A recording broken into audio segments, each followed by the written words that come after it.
ឆ្ងល់ខាងចេះលោកចាណែរឿងអង់គ្លេសមាឬថាស្លាប់មនុស្សស្លាប់ស្អីណាតាក់ម្រាមដៃម្រាមជើងនេះតើចុងក្រោយមិនបានកាត់ពីអង់គ្លេសមាវិញលោកចាកណាឆ្ងល់កន្លែងហ្នឹងបាទចង់ដឹងតែប៉ុណ្្នឹងឯងកណាតែគុំលាលោកចាសុខចម្រើនកណាសូមរតនានិមន្តអង្គុលមាសម្រាប់មនុស្សច្រើនប៉ុន្តែដល់ចុងក្រោយសួរហ្នឹងឮមិនច្បាស់មិនដឹងថាយ៉ាងម៉េចដែរទេទំនងជាថាសម្រាប់មនុស្សមកកកោកហេតុអីបានចុងក្រោយបានត្រាស់ដឹងអញ្ចឹងឯងមិនដឹងស្ដាប់មិនច្បាស់ឬក៏មិនទទួលបាបនឹងរឿងនេះគឺត្រូវសិក្សាឲ្យវែងឆ្ងាយជារឿងពិតបើរឿងគេលើកមកដើម្បីបោកបញ្ឆោតគេមិនលើកទេរឿងហ្នឹងនោះប៉ុន្តែរឿងពិតយ៉ាងណាព្រះសម្មាសម្ពុទ្ធមិនដែលលាក់ឡើយណាព្រះសម្មាសម្ពុទ្ធមិនដែលលាក់ឡើយអញ្ចឹងយើងត្រូវលើកពីកម្មដែលមិនអាចរួចខ្លួនបានមាន5ទី1សម្រាប់មេត្តាទី2សម្រាប់បិតាទី3សម្រាប់ព្រះរហន្តទី4ញ៉ាំងលហិតព្រះសម្មាសម្ពុទ្ធឲ្យពពងទី5បំបែកសង្ឃនិងអនន្តរិយកម្មទាំងអស់អនន្តរិយកម្មមានន័យថាជាកម្មដែលមិនមានកម្មណាជ្រៀតបៀតមកកាត់ផ្ដាច់បានទេអនន្តរិយកម្ម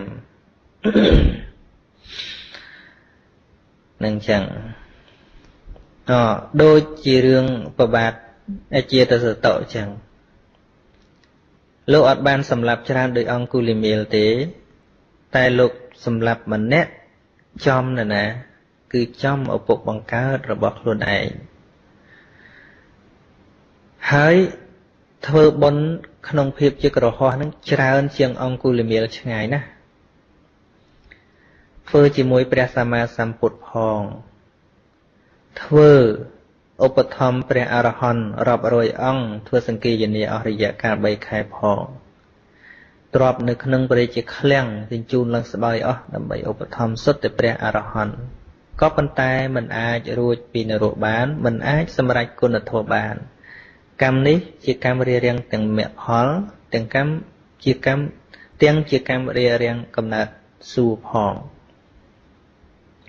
សួរថាប្រសិនបើលើកមកដើម្បីបោកបញ្ឆោតមនុស្សមិនគួរលើកទេរឿងនេះព្រោះនាំឲ្យមនុស្សបាក់ទឹកចិត្តក្នុងការធ្វើល្អរហូតដល់ទៅប៉ុណ្ណេះលោកសម្ដែងថាទោះបីជាអាជាតសតោនោះបានធ្វើបុណ្យជាមួយព្រះសម្មាសម្ពុទ្ធរាប់កោតអង្គរាប់អសង្ខ័យអង្គមិនចាំបាច់ថាព្រះពុទ្ធមួយអង្គទេព្រះពុទ្ធរាប់អសង្ខ័យអង្គដែលគង់ទម្រាបគ្នាតាំងពីឋានមនុស្សរហូតដល់ឋានតាវតឹងហើយនាំព្រះបាទអាជាសតោនឹងដាក់បាតប្រគេនគ្រប់ព្រះពុទ្ធទាំងអស់ហើយសូមរំដោះកម្មពីនឹងក៏មិនរួចឡើយឃើញទេនេះជាការពិតមិនវាអញ្ចឹងមិនវាអញ្ចឹងអញ្ចឹងអង្គុលមាមិនវាអញ្ចឹងហើយរឿងនោះវាគ្រាន់តែជារឿងពិតវាអញ្ចឹងឯងណាពីព្រោះមនុស្សដែលគាត់សម្លាប់ទី1ពាក់ព័ន្ធនឹងកម្មពីវេរាពីបព្វជាតិមកអ្នកទាំងអស់គ្នានឹងសិតតែធ្លាប់បៀតបៀនគាត់ធ្លាប់សម្លាប់គាត់ពីមុនមកឃើញទេហើយបើយើងគិតស៊ីសងវិញវាសមតែស្មើសម្លាប់ម្ដងម្នាក់ក៏ប៉ុន្តែបាបវាអត់មានរឿងស្មើរឿងឈ្នះរឿងចាញ់ទេក៏ប៉ុន្តែនៅក្នុងហ្នឹងដែលមិនអាចឲ្យអង្គុលមាលមិនបានសម្រេចមគ្គផលសំទោសមិនអាចហាមមិនឲ្យសម្រេចមគ្គផលឬថាមិនអាចឲ្យគាត់ធ្លាក់នរកមកពីកត្តាច្រើនយ៉ាងទី1គឺជួបព្រះសម្មាសម្ពុទ្ធបើមិនជួបព្រះសម្មាសម្ពុទ្ធបានស្ដាប់ធម៌ទេគ្មានអ្វីហាម5មិនឲ្យធ្លាក់នរកបានទេទី2ដោយសារអង្គុលីមាលសន្សំបារមី100,000កាប់មកហើយឃើញទេ100,000កាប់ហើយមិនមែនល្អបន្តិចពេលបួសនឹងទេ100,000ផែនដីមកហើយ សេចក្តីល្អគាត់នឹងមានន័យថាមួយសែនផែនដីមកហើយបើប្រៀបបាបសម្រាប់គេប៉ុណ្ណឹងដូចជាយកធូលីមកគ្របទៅប្រៀបជាមួយនឹងផែនដីទាំងមូលអញ្ចឹងក៏ប៉ុន្តែយើងគ្រាន់តែសិក្សាប្រវត្តិលោកបន្តិចប៉ុណ្ណឹងឃើញតែសេចក្តីអាក្រក់របស់លោកតែសេចក្តីល្អរបស់លោកនោះមួយសែនផែនដីមកហើយនរណាទៅគណនាអស់សេចក្តីល្អរបស់លោកនេះទី3ម្យ៉ាងទៀតគាត់មិនទាន់បានធ្វើកម្មណាមួយដែលរារាំងមគ្គផលនេះមិនបានសម្លាប់ឪពុកមិនបានសម្លាប់ម្ដាយមិនបានបំបែកសង្ឃមិនបានញ៉ាំងលហិតព្រះសម្មាសម្ពុទ្ធដោយពោះពងស្អីទៀតមិនបានសម្លាប់ព្រះអរហន្តអនន្តរិយកម្មទាំង5ហ្នឹងអត់បានធ្វើត្រង់តែបន្តិចទៀតទេពួកពេលនោះរៀបសម្លាប់ម្ដាយហើយត្រង់តែបន្តិចទៀតដាក់ម្ដាយទៅមកកបិតមកគឺចប់នឹងចឹងដូច្នេះប្រសិនបើយើងសម្លឹងទៅមើលកម្មប៉ុណ្ណឹងយើងថាមិនគួរឡើយមិនគួរឡើយនឹងសម្រាប់យើងមើលឃើញតែពេលមួយផ្លេតប៉ុណ្ណឹងឯង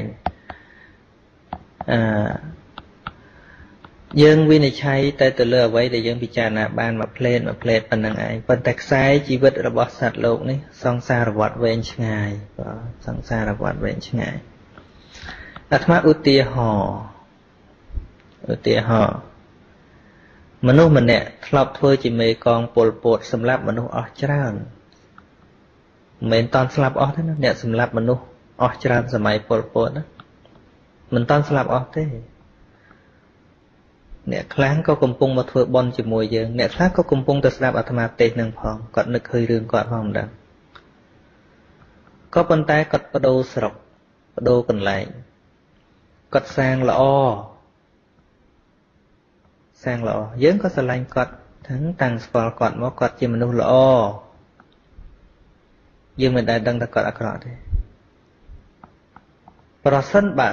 យើងស្គាល់ថាគាត់ហ្នឹងហើយអ្នកសម្លាប់បងប្អូនយើងមកពូជពីមុនមក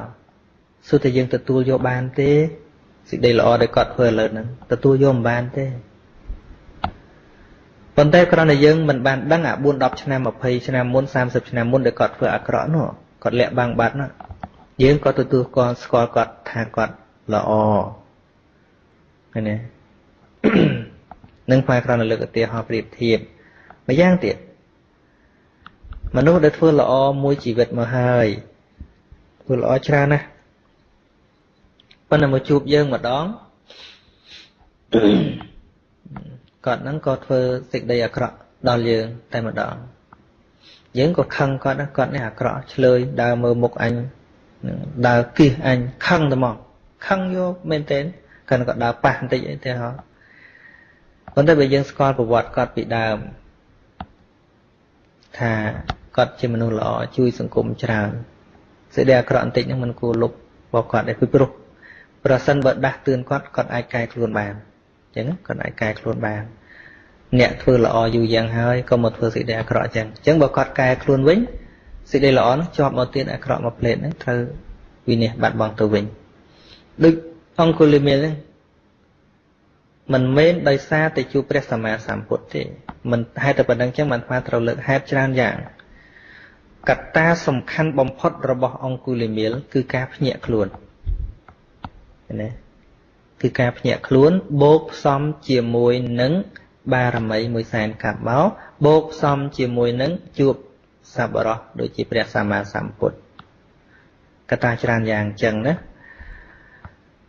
នឹងចឹងបូកផ្សំនឹងគាត់មិនតាន់បានធ្វើកម្មដែលរារាំងតែប្រសិនបើគាត់មិនមានហេតុណាមួយគ្រប់គ្រាន់ក្នុងហេតុទាំង4ហ្នឹងទី1មិនមានបុណ្យគ្រប់មួយសែនកាប់ទី2មិនមានបានជួបព្រះសម្មាសម្ពុទ្ធទី3ធ្វើកម្មដែលមិនអាចគួរឲ្យត្រាស់ដឹងបានដូចជាអនន្តរិយកម្មហ្នឹង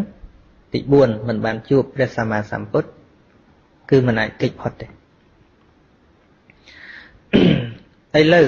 ឧទាហរណ៍ថាមានហេតុតែ3អញ្ចឹងបានថាយើងទៅធ្វើតាមអង្គុលីមេក៏មិនបានដែរឧទាហរណ៍ថាយើងទាំងអស់គ្នាសម្រាប់មនុស្សច្រើនឥឡូវទៅជួបព្រះសម្មាសម្ពុទ្ធនឹងបានសម្រេចធម៌គុំសង្ឃឹម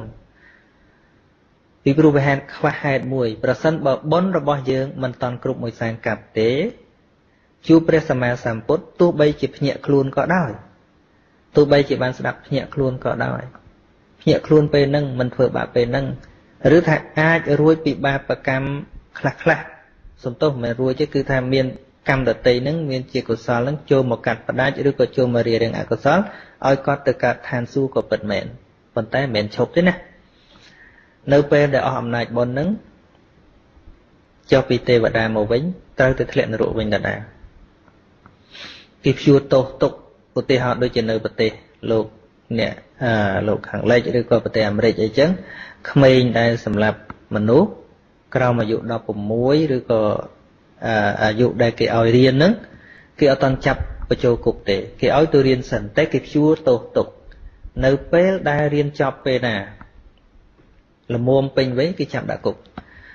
អញ្ចឹងប្រសិនបើគាត់មិនបានសម្រេចសោតាទេ